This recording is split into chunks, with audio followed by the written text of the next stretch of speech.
Hello, good evening, everybody. Welcome to VenTalk Live. My name is Yao Hua, and it is an honor to be hosting together with Venerable Bensi.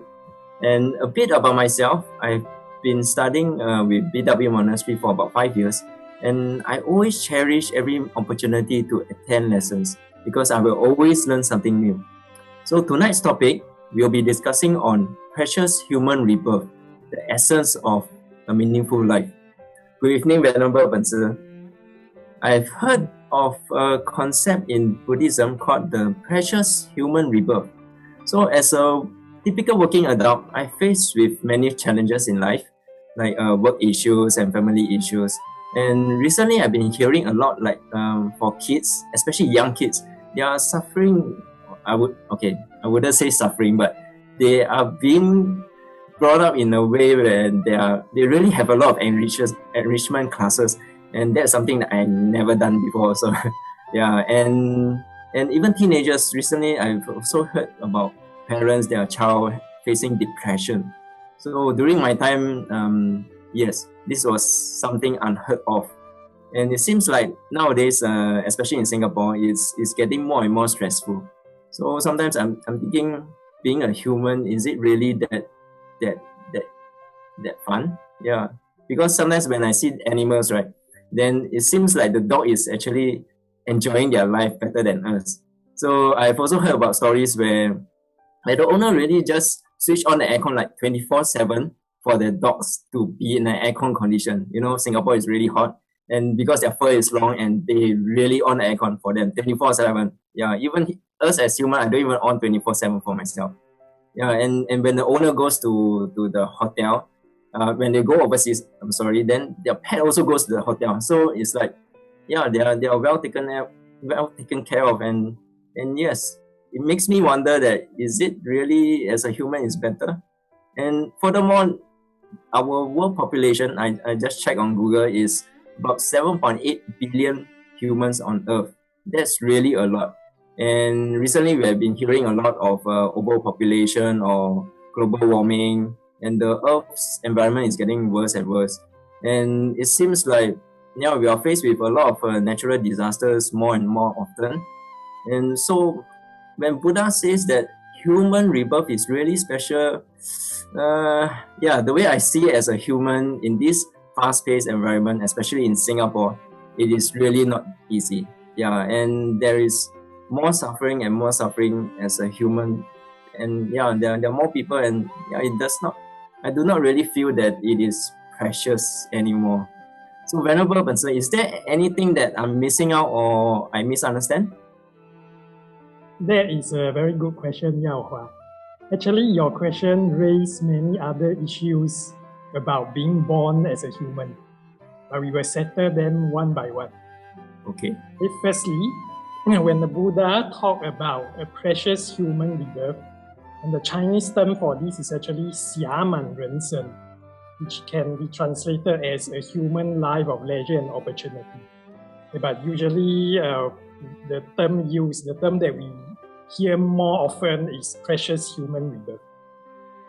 So the Buddha actually doesn't mean any human rebirth is a precious human rebirth. For example, when the Buddha was alive in India, there are people who are able to meet the Buddha personally, but not everyone was interested in hearing his teachings. And then even among those who are interested, some had other commitments, some had health issues, which prevent them from doing so. Even nowadays, here in Singapore, we have a lot of Buddhist organizations. Many of them have lessons on Buddhism, but again, you find that not everyone is interested. So these people, they have human lives, but technically, it's not considered as precious human lives.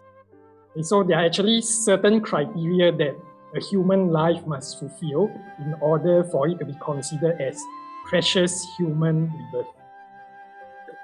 Okay, so what are those criteria, Venerable? When the Buddha talked about a human rebirth, there are actually 18 conditions, 18 conditions that must be fulfilled. A precious human life is one free from 8 impediments and endowed with 10 fortunes. Okay, so of the 8 impediments or 8 states that lack leisure, these are the unfavorable conditions that prevent us from practicing the Buddha's teachings. And so of the 8, the first 4 are rebirth in non-human states. Okay, so we have seen this diagram in a previous VenTalk. This is the diagram of the 6 realms that a person will be born into after he passed away. Okay, so one of the 6. Okay, so a quick recap. We have, of course, human beings, and then the 3 in red is the 3 in the orange segment are the unfortunate rebirths or the miserable realms. Okay, the 3 green ones are the happy realms. Okay, but you can see that only the human is colored green. Colored green. The words are colored green. Yes. So, Venerable, under happy realms, why is heaven beings and asuras, why are they colored red? I thought as a human, we always look forward to be reborn in the heaven where they really enjoy. Yes, this is actually something quite surprising to many people, that we don't consider the heavens and the asuras as a precious rebirth, even though they are in the happy realm. Okay, so to be reborn in the heavens or the asuras is not viewed as an ideal rebirth. This is because being born in the heavens or asura is not conducive to practicing the Buddha's teachings. Okay, so why is that so?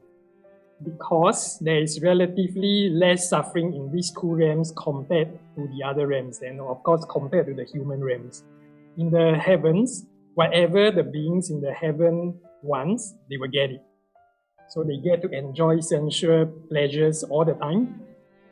Life is so good for them. Life is too good for them to see a need to learn and practice the Buddha's teachings. This feeling is actually something that we are not unfamiliar with. For example, if your life is going very smoothly, then chances are you will feel there is no urgency to learn the Buddha's teachings. Do you agree? Yes, I agree on this, because in the past I've asked a few of my friends whether they are interested to learn Buddhism, and they just simply brush me off, and then they say they are contented with their current life. So as I observe, every weekend they have schedules packed with waking up late and then going out with friends, watching movie, having a good meal. And in fact, they are more busy on the weekends rather than the weekdays. So they will always reply me that they are very happy now, and they really don't see a need to spend any additional time to learn Buddhism. Yeah, this is whenever I hear this, I will just like get stunned. Yeah, that is a very typical example of someone enjoying a good life. Then of course, when we talk about good life, actually what we mean is enjoying the pleasure of the 5 senses. So actually this is the same in the heavens. And in the heavens, the happiness that they enjoy is far much greater than we humans enjoy.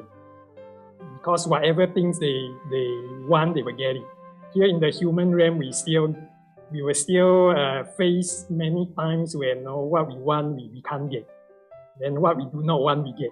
But in the heavens, it's not like that. When they are alive, whatever things that they want, they will get. Then whatever things that they do not want, they will not get. So they will feel even less need than us humans to learn the Buddha's teachings when our lives are going smoothly. Okay. So as I know that the main purpose of learning Buddhism, right, is to eliminate suffering and find happiness. But if the life in the heaven is so good and is full of happiness, then there is no need to learn Buddha's teaching anymore, is it? Is it correct? Yes, in a way that is correct. The heavenly beings, they enjoy happiness, a lot of happiness, almost total happiness when they are alive. But unfortunately, their lifespans are not forever.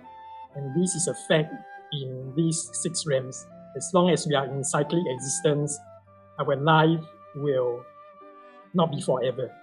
Okay, so same thing for the heavenly beings, they don't enjoy everlasting life in heaven, even though their lifespan are very long. Okay, the shortest lifespan in the heavens is 45 million human years. And then the longest is 80,000 times, hear that, 80,000 times the lifespan of the earth. So you can imagine how long is that. The earth, I think scientists nowadays, they also already work out, the earth doesn't last forever. In Chinese, we call 天长地久, right? Yeah, but even the earth doesn't last forever. And then the longest lifespan of in the heavens is 80,000 times the lifespan of the earth. So you can imagine, compared to human lifespan, the lifespan in the heavens really seems everlasting. But even though it's so long, but when their lifespan is up, heavenly beings will also die. Okay, they will still die, and then they will undergo rebirth again. Okay, they will go into one of these 6 realms again. And the sad thing is, because they have neglected to learn and practice the Buddha's teachings when they are alive, the vast majority of the heavenly beings will be born in the miserable realms after they pass away, because they would have exhausted their good karma, and then what is left is the negative karma. Okay, so the life in the heavens will be something like, they let you enjoy total happiness first. Now, once your time is up, you will be reborn in the hell, or as a hungry ghost, or as an animal such as a pig. So if you are given the chance to enjoy this kind of temporary happiness, would you want it? I think, better not. So because if now you put me in a pig style, filled with filth and mud, I think, it will be totally unacceptable for me to take it. But this links me to another question, Venerable. I've read in many sutras that when Buddha was giving a teaching, there will be many heavenly beings who will come to listen to Buddha's teaching. And also, as I know that the Maitreya Buddha is now currently in Tushita heaven, waiting to be to take birth on earth when Shakyamuni's Buddha's teaching has disappeared from this earth. So surely these are proofs that the heavenly beings can learn and practice the Buddha's teaching. Am I correct? Yes, what you said is correct. But these type of heavenly beings are actually in the minority. The reason why they feel a need to learn the Buddha's teachings is because they have already built up this habit in their previous lives. In their previous lives, they had precious human rebirths and had diligently practiced the Buddha's teachings. So they build up this habit. Whenever they see the Buddha, they see the Buddha's teachings, they will feel very happy, they will have the enthusiasm to learn it. So because of this very strong habit, even after they are born in heaven, when they meet the Buddha or hear the Buddha's teachings being taught, they are naturally attracted to it, and they take delight in listening and practicing it. But again, it's not because they realize the suffering of cyclic existence. It's not because they realize, they find that their life is suffering, and then they see a need to be liberated from the suffering through learning and practicing the Buddha's teachings. It's really because in their previous life, they have been born as a human who practiced diligently, build up the habit of spiritual practice, and this carries on into their lives as a heavenly being. Okay, so in any case, the spiritual progress as a heavenly being is not as fast as practicing in a human body. Okay, but how about the Asuras? As in the PowerPoint slide, I see they are also part of the 6 realms, but under heaven, the good realm. Yes, the Asuras are usually classified together with the heavenly beings as the heavenly realms. Asuras also enjoy the same kind of sensual pleasures like the heavenly beings, but they are jealous by nature, and then they also get angry easily. So like the heavenly beings, they also do not have the motivation to learn the Buddha's teachings. Okay, thank you, Venerable. But Venerable, just now you mentioned earlier that not every human life is considered as a precious human life. So what is the definition of a precious human life? Yes, so being born as a human in itself is not enough to qualify as a precious human rebirth. Because being born as a human or a precious human life, 侠满人生, it also has to be free from 4 disadvantageous human conditions. Okay, so just now we saw the 4 rebirths in the non-human states. Those are the first 4 of the 8 unfavorable states. And then we also, in order to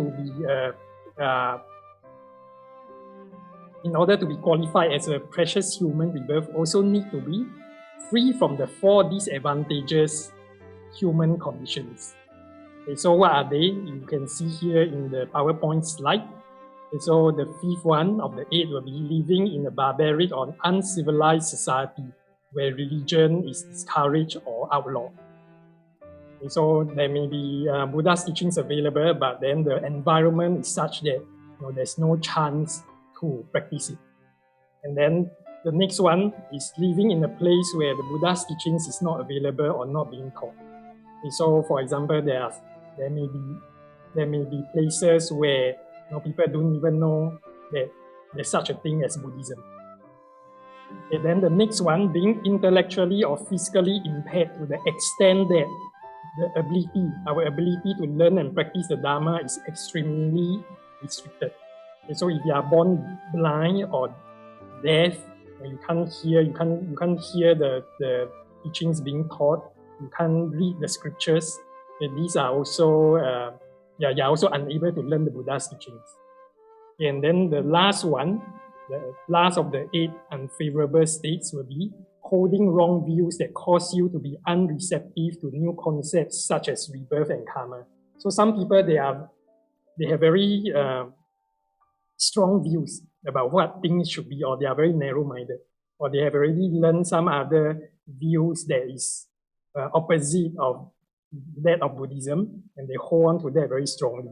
So there may be people who don't believe in rebirth, there may be people who don't believe in karma. Okay, so all these will not allow us to actually be able to learn the Buddha's teachings and then using it to apply to our lives. They may be able to learn the Buddha's teachings just as a knowledge, just as an academic subject. But in order to be able to learn it and then use it to change yourself to find happiness, then you cannot have this kind of wrong views. Okay. So being free from the 4 unfavorable non-human rebirths and 4 unfavorable human conditions. So these are in total 8. And just now, Venerable, you have mentioned there are in total 18 conditions. So what are the other 10 conditions? Okay, the other 10 are the 10 fortunes or the 10 opportunities. These are the favorable conditions that will enable us to learn and practice the Buddha's teachings and then be able to use it to transform ourselves in order to find happiness. Okay, so 5 of these are personal, pertaining out to ourselves, and then 5 comes from society. Okay, so let us take a look. The 5 personal fortunes, or the 5 opportunities that pertain to yourself. Okay, so these are actually favorable conditions that you yourself possess. Okay, so for example, so what are the 5? The first one is, of course, being a human, and with the intelligence that will enable you to learn, reflect, and meditate on the Dharma.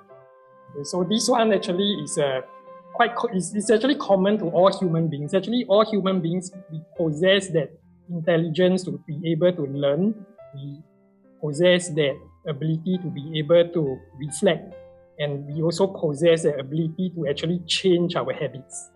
That is very important. A heavenly being or an animal is impossible, and then for a heavenly being, it will be very difficult. Yeah. So only a human being can actually reflect and contemplate and think, and then break through his own habit, break through his own limitation. So that is why in the world, on this earth, you can see that humans are able to fly. Humans are even able to fly faster than animals, even though we actually are not born with the ability to fly. We can move in the water faster than any animal, even though we are not born naturally to swim. Okay, so this is all because of our intelligence and our ability to reflect and imagine and to create something out of nothing. Okay, so this is a very important attribute needed to change our habits to become a happier person. Okay, so that is the first one. The second one, living in a central Buddhist region where the 4 types of Buddhist disciples are found.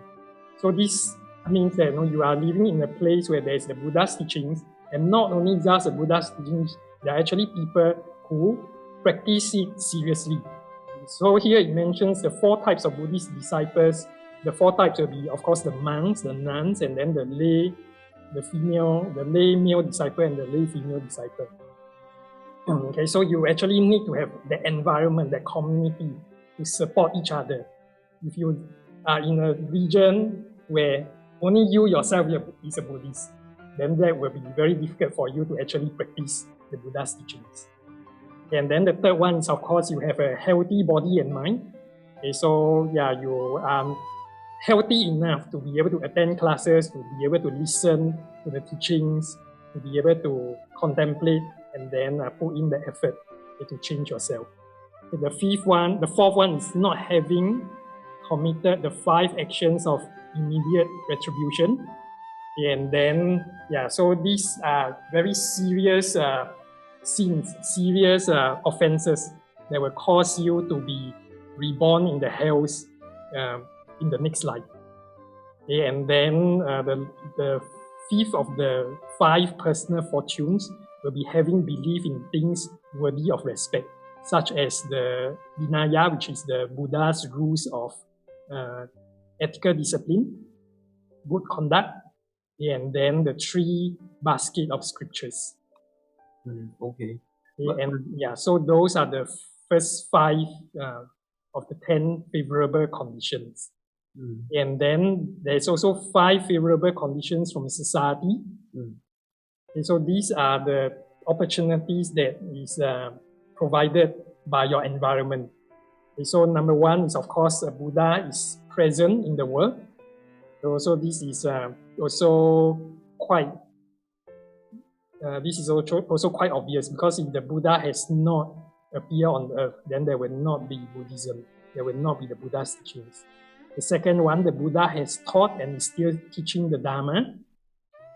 So there are actually cases where the Buddha will enter Nirvana without teaching any teachings. If you find that the sentient beings are not receptive, are not ready for the Buddha's teaching, then it is possible that a Buddha will not give any teachings. And then the third one is that the teachings are still existing and are flourishing. And so the Buddha has lived 2,500 years ago in India, but up until now, the complete set of teachings is still being passing down.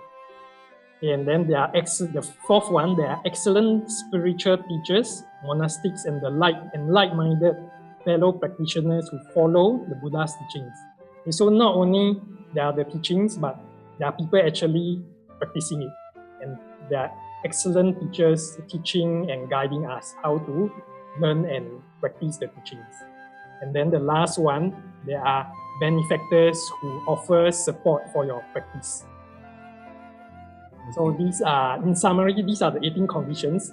You need to be free from the 8 states that lack pleasure, in Chinese called 八无暇. Okay, so those are the unfavorable conditions that we want to avoid. And then the 10 favorable conditions, or the 10 fortunes. In Chinese, we call it 十圆满. Okay, the favorable conditions we need to have in order for us to learn and practice the Buddha's teachings. Okay. Whenever I was reflecting whether I have these 18 conditions. So another question is it necessary to have all these 18 conditions? 18 conditions seems a lot. And your question, is it necessary to have all 18 conditions? Yes, it is necessary to have all 18 conditions in order to be able to learn and practice the Buddha's teachings. Not just learning it as an intellectual knowledge, as an academic subject. Okay, but the degree of fulfillment for each condition will differ from person to person. Okay, so you need all 18. Yeah, but the degree of fulfillment of each of those 18 conditions may not be the same for everyone. And so for example, right, you as a layperson, you need to work, you need to look after your family, so you will not have as much time as me, a monk, to spend time to learn and practice the Buddha's teaching. Okay, so your condition of benefactor support is not as ideal as mine. Okay, then also for all of us, the fortune of a Buddha being present in the world is actually not optimal. It's not 100%. Okay, yeah.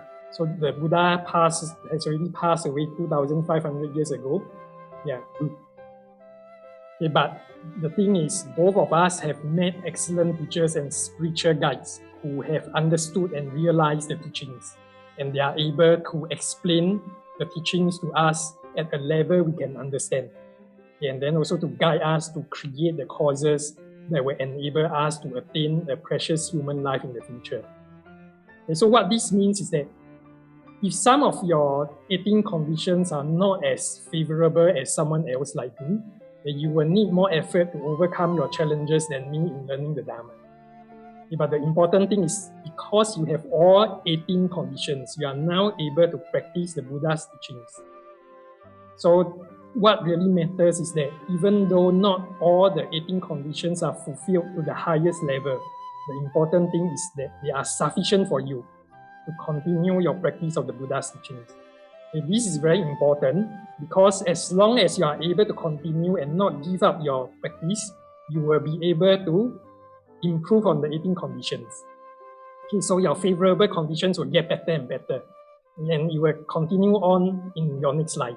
So who knows, maybe in the future life, you will have as favorable conditions as me, if not even better. Yeah, thank you, Venerable, for explaining these different angles of the 18 conditions. This is something that I really never contemplate before. Yeah, but out of these 18 conditions, actually, there's one thing that I'm quite concerned with is what if I do not have enough belief in the things worthy of respect? So, like, how do I ensure that I have enough faith in the Buddha's teaching? Okay, the fact that you are now studying and practicing the Buddha's teachings every week, and then you already learned for 5 years, that's actually very, very good effort. Because not many people I know of can learn and practice and attend classes every week for 5 years. Yeah, maybe a student may be able to do that, but for a working adult, to do that is really very special, very rare. Okay, so the fact that you are now studying and practicing the Buddha's teachings every week, and then you are taking time off your busy schedule to support activities like this VenTalk, okay, this means that you already have enough belief, you already have enough faith. If you don't have enough belief, enough faith, you will not want to sacrifice your time to do all this. So I think your concern is that there are still many things in the Buddha's teachings that you cannot ascertain the truth of. You cannot ascertain the truth of them, so you still have many doubts on the things that you are learning. So don't be afraid. This is actually very natural because you have not understood all of what you are learning. But if you can persist in your learning, then as your wisdom and your understanding of the Buddha's teachings deepens, you will find that your doubts will clear away one by one, and then your faith will increase day by day. So the important thing is, you have all 18 conditions, so you must make use of them to learn the Buddha's teachings. Don't give up. There will still be obstacles because the 18 conditions are not perfect, but if you can persist and not give up, these conditions will become better and better. Okay. But why did Buddha want to tell us about these 18 conditions? So what has it got to do with me? Having these 18 conditions does not really make me a happier person. Am I correct? That is a very good and important question. Yeah, just by knowing the 18 conditions, and then you just leave it at that. It's not going to make any difference to your life. So why did the Buddha want to tell us about these 18 conditions? Because in whatever activity that we do in life, whether is it mundane world activities or spiritual activity. Self-confidence is a crucial internal factor to accomplish it. We must have that conviction and trust in ourselves, believing that we can successfully complete that work. So the chief purpose of the Buddha telling us about the 18 conditions is for us to develop self-confidence and appreciation of our potential. This is a very important and a very much needed practice right from the start of your spiritual path. Because I've seen examples of Buddhists, after learning the Buddha's teachings on the suffering of miserable realms, about karma, about the suffering of cyclic existence, they actually become self-blaming. They blame themselves for the difficulties that they are facing. And then they may even end up having low self-esteem, and then being withdrawn from the world. So much so that when people see this kind of condition, they will label Buddhism as being pessimistic because it talks about suffering. But this is actually the complete opposite of what Buddhism is about. Buddhism is actually a very optimistic religion because it contains all the solutions to all the problems in the world. But in order to apply these solutions, we need to recognize what the true nature of these problems are, then learn what are the solutions and then apply them. This is what we call learning and practicing the Buddha's teachings. But in order to practice the Buddha's teachings, we need these 18 conditions. Okay, so if we just learn these 18 conditions as the intellectual knowledge, it will not bring us any happiness. What the Buddha wants us to do after knowing these 18 conditions is to reflect on these points and see that you have an advantageous situation and all the necessary conditions to learn and apply the solutions to all the problems in the world. You can become a person who can solve all the problems you are facing and then help others solve all the problems that they are facing. So when you see this, it will make you very happy. It will gladden your mind. It will give you great enthusiasm and self-confidence. An analogy of how it should feel like is this. How would you feel if you know that if you are awarded a president's scholarship and then you get accepted by Harvard and Oxford to do your university studies? How would you feel? I will feel very optimistic about my future and anything will be possible and achievable. I will also be very confident that I will be able to contribute to the society and to the world. And after I finish my studies, and hopefully it's a Harvard University graduate. Yes, in fact, I think every step you take, you'll be walking with a bounce. When you get a precious human rebirth, it is actually that exclusive and privileged. I will explain why it is like that later, or maybe in the next session. So without this self-confidence as a prerequisite, learning about suffering and karma may make you become self-blaming and low esteem, which is what I've seen in some Buddhists. So this is actually a sign that their practice has deviated from what the Buddha intended. So this self-confidence and enthusiasm is so important as a prerequisite that Master Chongapa arranged the precious human rebirth as one of the foundational practices in the stages of the path, even before the teachings of the person of small capacity. Okay. Thank you, Venerable, for sharing. I've also learned another important point tonight. So like every morning, I will wake up and I will spend a moment to contemplate on how blessed I am to be alive today. And I will also remind myself to make full use of today and to do more virtuous deeds and to bring more happiness to the people around me. Venerable, you mentioned that just knowing is an intellectual knowledge. It will not bring us any happiness. Okay. Buddha also wants us to do after knowing these 18 conditions is to reflect on these points and to see that we have an advantageous situation and all the necessary conditions to learn and to apply these solutions to all the problems in the world. That's very big. But after knowing these 18 conditions, I still cannot really link these 18 conditions to to make human life so precious. I find it hard to imagine that it is a privilege like getting a president scholarship or being a Harvard or entering into Harvard University. There seems to be something missing somewhere. Venerable, are you able to share with us? Yes, you are right. Yeah, well, we still have not finished. Okay, so the next thing after knowing that you possess the 18 conditions is to know how significant this type of human life is. In other words, what amazing thing this human life can accomplish if you have the 18 conditions. Okay, but we are out of time. We are already 1 minute over time. Okay, so we will continue next month. Okay. Thank you, Venerable, for your sharing. All right, we will continue next month. And please, however, let me just do a quick summary. Sorry, we're a bit late. Just my quick 2 takeaway for tonight.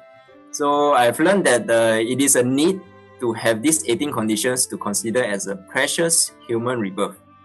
Okay, and I also learned something new that there are also different degrees of these 18 conditions. Like example, like Venerable has a better condition to practice in comparison to us. Yeah, and one more thing that I've also learned that by contemplating these 18 conditions, it gives us actually more confidence and enthusiasm. Yeah, this is my takeaway for tonight. So with that, can I ask Venerable to lead us in the dedication for tonight? Yes. Yeah. So thank you very much to Yao Hua for hosting tonight's session. Okay, so we have not finished talking about this precious human rebirth. Okay, so do remember to join us again the first Saturday of next month. The first Saturday of November. Now it's October, right? Yeah. So the first Saturday of November, we will continue with this topic. But next week, VenTalk will continue. Next week, Venerable Zhu Guang will talk on another topic, which is going to be equally useful.